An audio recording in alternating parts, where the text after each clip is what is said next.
자, 안녕하세요. 박성필입니다. 저 오늘 두산 에너빌리티 보도록 하겠습니다. 자, 지금 두산 에너빌리티 상승세가 어마어마합니다. 52주 신고가를 경신함과 동시에 신고 거래량도 경신을 했습니다. 자, 보면은 좀 확대해가지고 거래 대금이 2조입니다. 2조. 자, 근데 일단 신고가를 경신했죠. 가격이 높은 자리에 있으면요, 일단 대부분의 모든 투자자가, 그리고 현재까지는 모든 투자자가 수익입니다. 그죠? 여기서 산 사람들을 제외하곤, 여기서 산 사람들을 제외하곤 어제까지 산 사람들은 싹 다 수익 중입니다. 자, 그렇다면 매수 대기보단 매도 대기가 압도적으로 많아지고요. 또 과거에 이 자리까지 상승한 바 없어서 데이터가 비어있기 때문에 과거의 데이터에서 의미 있는 자리를 확인하기 어렵습니다. 즉 강력한 지지의 자리가 없다는 것이기에 매도세가 몰리기 시작하면 가격 조정이 오는 시점에 기울기가 가파를 가능성이 높습니다. 자, 가격 조정이 이뤄지는 것은 그 시기를 아직 판단할 수 없을 뿐 반드시 예정된 일이고요. 당장은 급등이 나온다고 하면 분할 매도로 대응하는 것이 좋습니다. 자, 신고가기 때문에 상승 시 저항선이 어디인지도 명확하게 판단을 할 수가 없습니다. 그래서 매도 타점을 분간하기가 쉽지 않아요. 자, 그래서 일단 분할로 쪼개서 대응하는 것이 현명한 거죠. 조금이라도 내 주머니에 일단 챙겨 놓는 겁니다. 자, 그게 리스크를 내 스스로가 축소시키는 유일한 방법이죠. 자, 신고가에서는 어떤 이유건 맞아떨어지는 근거가 없습니다. 지금의 상승 랠리를 이어갈 확실한 근거 자체가 없습니다. 또 언제 떨어질지 가늠할 수 있는 지표도 없는 겁니다. 지금 오른다고 더 오를 것이라고 생각하시는 것은 100% 도박입니다. 투자가 아니라 도박을 하는 거라는 이야기죠. 신고가에서는 매도 관점만이 투자입니다. 이 자리에서 매수를 외치는 사람이 있다면 지능이 모자라거나 여러분이 매수해야 본인에게 이익이 가는 사람일 겁니다. 물론 제로 상황은 너무나 좋습니다. 제로 같은 경우는 대부분 아시겠지만, 자, 경쟁사가 29년까지 가스터빈 주문이 꽉 차 있습니다. 그래서 수주를 맡길 곳이 두산밖에 없어서 두산에너빌리티가 반사이익을 먹게 되는 거죠. 자, 글로벌 데이터 센터 전력은 24년 기준 415TWh가 소요가 되는데, 자, 이게 30년에는 945TWh가 소요될 것이다 라고 전망이 되고 있습니다. 두 배를 뛰어넘죠. 자, 그리고 대형 원전 1기당 연간 약 10TW를 만들어낼 수 있는데, 그러면 30년까지 대략적으로 최소 25기에서 뭐 50기 정도는 필요하다는 결론이 나오게 됩니다. 물론 전력을 원전으로만 끌어오는 것은 아니죠. 뭐 풍력이나 뭐 태양광도 있을 수는 있겠지만, 세계적으로 에너지를 저장할 수 있는 수단에 대한 대안이 딱히 없고요. 가장 최적화되어 있는 것이 결국 원전이기 때문에 제로 상황 자체는 상당히 좋다라고 볼 수가 있을 겁니다. 계약된 수주가 아니어도 수주가 들어올 수밖에 없다는 게 눈에 보이니까요. 자, 근데 문제는 지금 신고가라는 겁니다. 30년까지 원전 섹터가 호황이라고 신고가 랠리를 이어갈까요? 아니죠. 대충 생각해도 불가능하죠. 아니, 이건 생각도 필요가 없죠. 투자자들의 시세 차익을 위한 매도 욕구는 점점 더 자극될 수밖에 없습니다. 높은 자리에 오래 있으면 오래 있을수록. 자, 그래서 분할로라도 조금 대응을 하시는 것을 권유드리고요. 자, 지금 뭐 이런 지지라던가 뭐 저항이라던가 수렴된 자리 있잖아요. 자, 이런 자리들을 터치를 했을 때 지지가 되는지 한번 꼭 지켜보시길 바라겠습니다. 자, 이렇게 만약에 내려와서 여기를 터치를 했다. 근데 지지되고 이 지지에는 거래가 동반됐다. 그러면 홀딩을 하셔도 괜찮은데, 근데 이 지지가 무너진다. 그러면 이 자리는 다 이제 저항으로 바뀌게 됩니다. 그럼 또 대량 거래를 동반해서 이 자리에 매물을 소화를 한 차례 해야 되고, 그 이후에 다시 돌파 시도를 해야 겨우 다시 이 자리를 되찾는 겁니다. 자, 그래서 그때는 매도 라인을 잡는 게 좋습니다. 이 의미가 있는 지지의 자리들이 무너졌을 때는 매도 라인을 잡는 것이 좋다. 자, 그리고 분봉을 한번 보면은, 자, 일단 60분봉입니다. 자, 보시면은 이제 추세가 급격하게 꺾이던 자리들이 있습니다. 추세가 꺾였다는 것은 이 자리가 비싸다 혹은 싸다, 이렇게 확 꺾였을 때 싸다, 이런 투자자들의 투심이 집결되는 흔적이죠. 의미가 크다고 볼 수가 있습니다. 의미가 있는 추세가 꺾이는 자리들의 수평선을 그어 놓았더니 추후에도 마찬가지로 추세 반전의 지표 역할을 하더라 라는 것을 알 수 있습니다. 자, 다시 보면 여기서는 이제 추세가 반전되면서 주가가 흘렀는데 다시 올라왔더니 같은 자리에서 지지받고 주가가 크게 상승하기 시작합니다. 자, 지지와 저항은 사실 같은 놈이라는 거죠. 현 주가가 어디 있느냐에 따라서 지지될지 저항이 될지가 정해지는 겁니다. 자, 그럼 앞으로도 어떻습니까?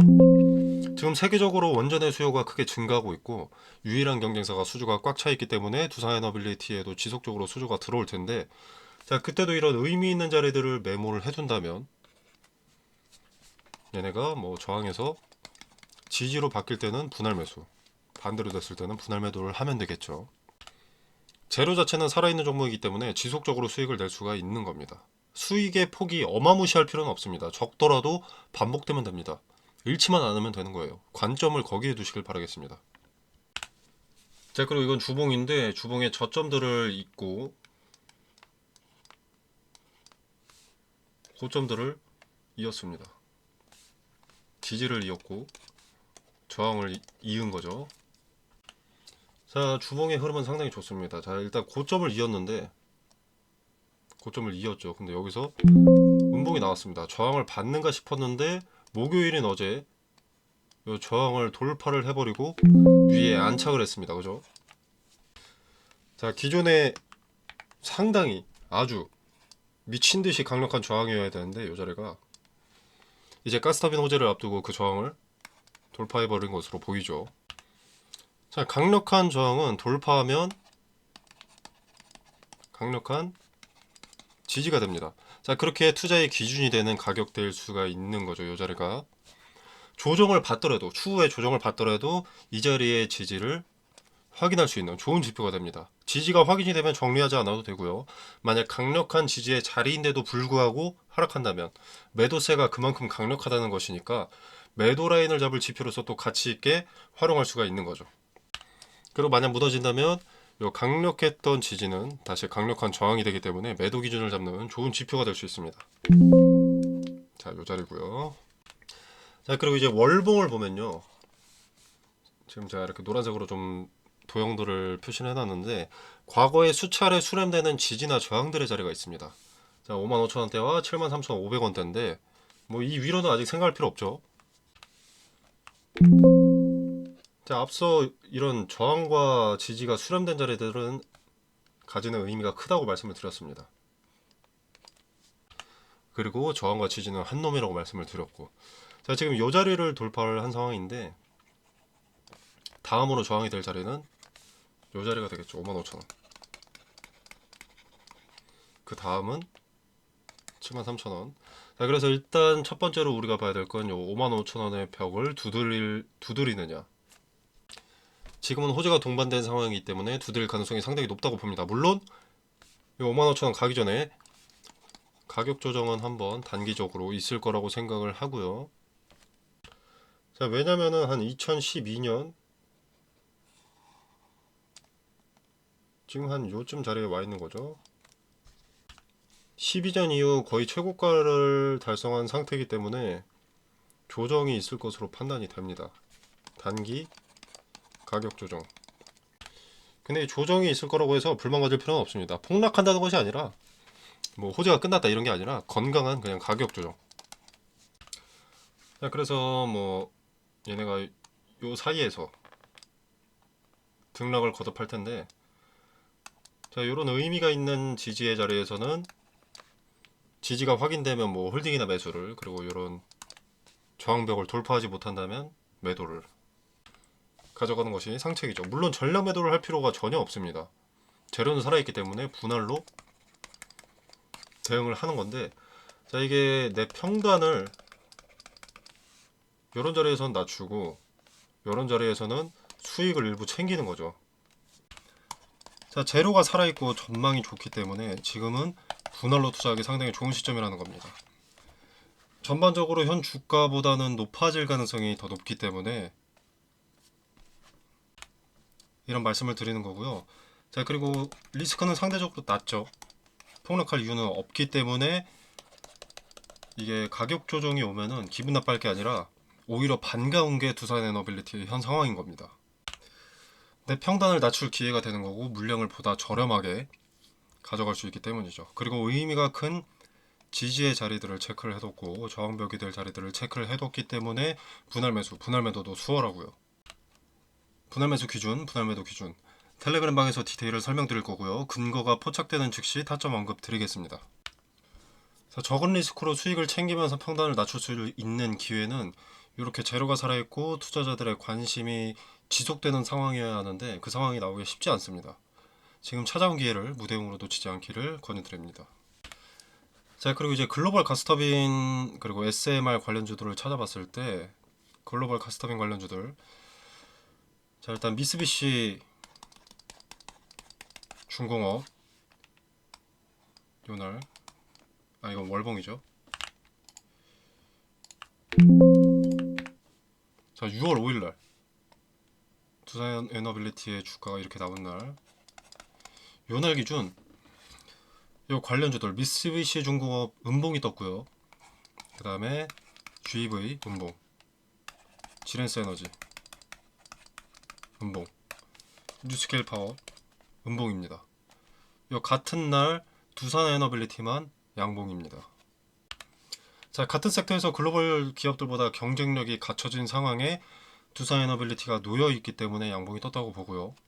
물론 체코 원전 관련된 호재가 있던 것도 있지만 글로벌 타 경쟁사들은 음봉인데 두산 에너빌리티는 상승 랠리를 이어가는 것이 유의미하다고 봅니다. 자, 이렇게 자금이 몰리는 상황이고 투자의 기준을 잡을 수 있는 지표가 명확하기 때문에 분할 대응을 하시라고 재차 강조를 드리는 겁니다. 전량 매도하지 마시고요. 자, 그리고 또 근거 없이 매도하시라는 말씀도 아닙니다. 의미 있는 저항의 자리에 부딪힐 때는, 예를 들어서 여기다 라고 했을 때 의미 있는 저항의 자리에서 부딪힐 때는 저항 매물을 소화할 필요성이 있습니다. 그리고 그 매물을 소화하는 과정 중에 이렇게 약간의 가격 조정이 발생하니까 그때 또 지지의 자리에서 거래가 동반된 지지를 확인하고 이때는 다시 분할 매수로 접근하셔서 수익 극대화하실 수 있도록 돕겠습니다. 텔레그램 방에서 그 디테일을 한번 확인이라도 해보시길 바라겠습니다. 자, 텔레그램 방 참여는 영상 설명란에 보시면 여기 더보기 버튼이 있습니다. 이 버튼을 누르시면 이렇게 링크를 기재를 해뒀고요. 제 공간 안에서 제공되는 정보 일체의 금전을 요구하지 않습니다. 투자의 기준과 근거들을 말씀드리고요. 자, 그리고 이제 두산 에너빌리티 대응 이외에도, 개별 종목 대응 이외에도 이제 스윙 트레이딩 기본과 그리고 종가 매수 종목 선정 방법, 그리고 비중을 조절하는 방법, 매도 기준 잡는 방법, 파동 분석과 그 파동을 주식에 적용하는 방법, 그리고 많은 분들이 궁금해하시는 이 스윙 트레이딩 검색기나 여러 가지 꿀팁들을 공유할 계획을 가지고 있습니다.